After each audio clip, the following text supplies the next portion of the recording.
All Michael Schenker fans pleased because you are playing more dates in Japan tour. So how did you like your Japan tour this time? It was great, very good. Always nice to be in Japan, and especially in places where we haven't been before. You know, Hiroshima and Kagoshima, and you know, I'm looking actually forward to play all of Japan, you know, all the way up to Sapporo in the future. We had many good feedbacks and good comments from Schenker fans. They are all happy to see you play live, and you look very happy on stage. Yeah, you know, what was it? Nagoya was unbelievable. Like, because it's like a smaller venue, you know, but the people were so loud. It's almost like, I think, it's like San Antonio in America. It was kind of similar. It's the only competition. Like Nagoya was so loud, I couldn't even hear what I was playing. But it was great. That's great. Yeah. So you like the audience to be loud? Well, you know, it's just everybody shows their emotions on that level. It's very touching and very exciting, you know. So can we ask about Dean guitars? So you've been playing Dean guitars for about 10 years? Yeah, in 2004, Dean himself came in Chicago and you know, presented me at the sound check with the guitar, and you know, I plugged it in. Uli was there too, and you know, I played it, and it, you know, right from the start, I was impressed, and you know, it was like singing, and it had a sustain. It felt very solid. The action was good everywhere. It sounded great, you know, and Uli went like, "Oh, what's this?" You know. But anyway, that you know, and then you know, they made me an offer, and they are great people, and I never worked with a guitar company before, you know, and so it's. I went to see the warehouse, amazing, you know. So they are a really good big company, and they do great work, you know. And they have lots of people working for them, lots of ideas, really good players themselves. So you can, you know, you're getting something good, you know. So usually they usually come up with ideas, and I just approve them, you know. So like, you know, they come up with a new sound or maybe or something, and I go like, I don't like it, I don't want it, you know. Or they did something different on the frets or behind, you know. I just make sure I'm behind it, you know, and that's it. That's interesting. So was that when you and Uli was visiting Chicago for 2 hours or something? Well, when they came to Chicago, you mean in the beginning of the very, yeah, there was sound check. We were playing the House of Blues in Chicago, and Uli was opening the show for MSG, and Dean came in. He's not any longer with Elliot, but Dean himself came in and he presented that guitar, and so that's how it all started. But Elliot was already working with them, and so you know, right from there on, you know, just the vibe of the people itself and the guitar playing very well, you know, that was the beginning of it. And like I said, I never worked with a. Up to that point, I've already been around for many years, you know, but never worked with a professional guitar company, you know, on that level, and that was it. Interesting. Next question is interested and wants to know about the howler and the energy channel on your guitar. Well, the energy channel, that is something that kind of came out of nowhere because I was doing interview. And because, you know, that magnet, it's actually there to hold the howler, yeah. But I already had developed a different way of holding the howler by putting it on a different position. So the magnet was still there. I just left it on.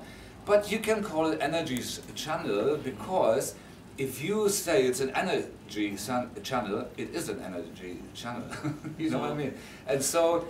It is what you say it is, and so I kind of made a joke about it, but I guess it was taken serious. But again, if you want it to be that, you know, that's what it is, because it is what you say it is. But it's just basically sitting there as the purpose for it was a different one. maybe there is more than meets the eye, maybe there is more than I know, maybe it is an energy channel, I don't know. But the howler itself is something, you know, that it's there as a prototype, but it's not complete, you know. And also I did, you know, I had this idea with the howler as I was walking down the street someday, and I said to Amy, you know, I just had an idea, and I think when we come back, I want to try it. I think it works, you know. And so it was in my head, and as I come home, I was looking for the pieces, and I did, and it worked, you know, exactly the way I imagined it. And so like, this is great. So I played around with it, and I started developing stuff, you know. And so I, you know, so it kind of reminded me of a howl, you know, howl, you know. And I thought, oh, maybe I can use this as a greeting to my friends, you know. It's like, oh, and they go back, oh. So I did this thing, and that worked well, you know. It was kind of a communication with sound rather than with my mouth, and you know, and so and I think it already was there before Temple of Rock album, the first one, and so I kept playing around with it, and then I had this idea that then became Miss Claustrophobia, and then, you know, yesterday or my last interview, I was asked, you know, why didn't you use the howler on this tour? And the answer is that I don't want to, you know, repeat myself in the same way, you know, because in the beginning it was just something I wanted to do before Armed and Ready, and so once people start expecting it, you know, I don't want to kind of keep doing a tour after tour after tour the same way in the same place. It gets boring, you know. And also, you know, there was no howler on this album, and I just didn't get to it. I had so many ideas. By the time I got to the howler, the album was so full. But for the next album, and we are developing at this point, we're developing the howler to the point of being presentative, you know, as a you know, as an instrument. We have a prototype, but it hasn't been painted yet, and you know, made look nice like they do the guitars. It's more like a piece of wood right now with no color on it. You know what I mean? So it's very rough, and so. But I'm also working on, and on the next album I will put the howler in again, you know. So, and it will be a specific thing that I'm going to come up with, and then also, of course, for the next album, I also have another idea, and we're working on a new guitar, a new Dean guitar, which is going to be like a, you know, hollow, what do you call it, hollow body, electric, you know, and isn't that a secret? Isn't that a secret?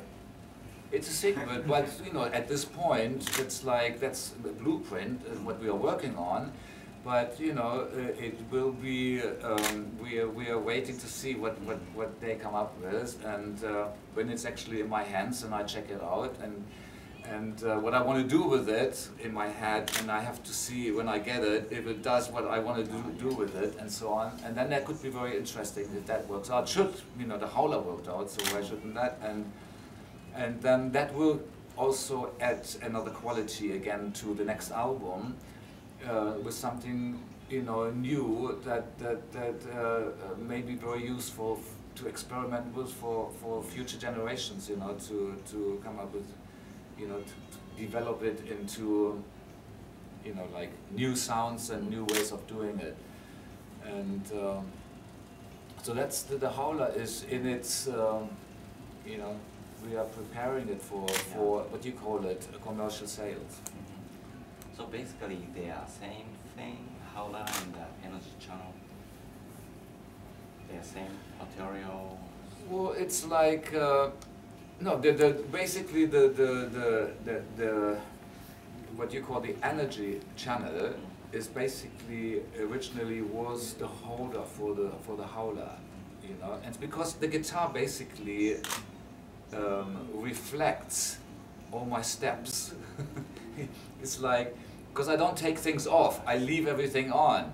And so you can actually see the progression of things I do. You know, it becomes a piece of history with recorded, you know, steps on developments. And